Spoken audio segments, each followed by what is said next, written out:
procrastination, and more than that, how procrastination affects our originality and creativity in the projects that we do.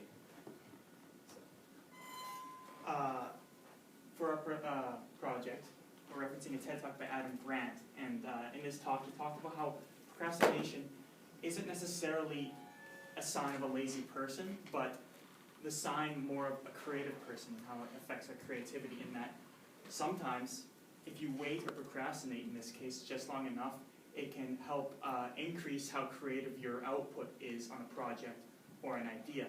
And during his talk, he references a quote made by an American playwright by the name of Aaron Sorkin. And he said, "You call it procrastinating, I call it thinking." Of course, procrastination, when you don't want to work on a project, when you leave it, it can lead to episodes of nervous scrambling, etc. And in this TED Talk that we're referencing, it kind of puts it into question how bad procrastination actually is. So, normally we think procrastination acts and creativity makes something like this, where the longer we wait after gaining a project, the worse our ideas get and the less creative and original they become. I'm sure this is what the kind of this system that we've come to believe and what's been put into our brains. But in reality, the graph looks more like this, where you still have, with leaving it to the very last minute, it's still, you're probably ending up with a pretty lower than average project. But it's around the same as a level of quality we would expect from somebody who makes the project right off the deadline, or right out the gate. So leaving it to a moderate amount of procrastination lets the ideas sink in and lets the new ideas flow. All right, so procrastination is part of a personal construct where most people believe that if you do procrastinate, you're not going to accomplish anything, really. Whereas if you get going automatically, you will accomplish all that you want to and need to. And this is due to the fact that it technically, to most people, should be avoided. But this is due to the fact that people think that, due to the Wolffian superior hypothesis, that lazy people just wait.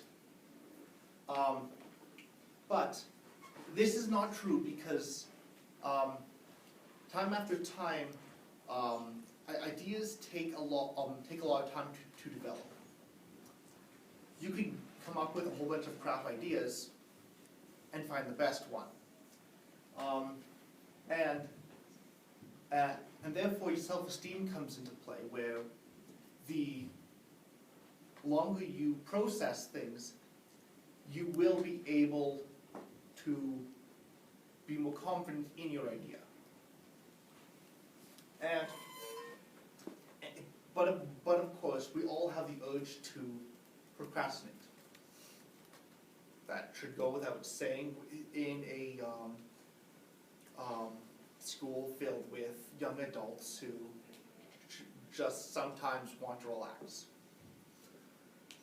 But by controlling our procrastination and actually embracing it, we can develop new ideas that can actually shape the future and make us more original than we were before. But in the case of Mozart and the composers, the more ideas that the more bad ideas that they came out with,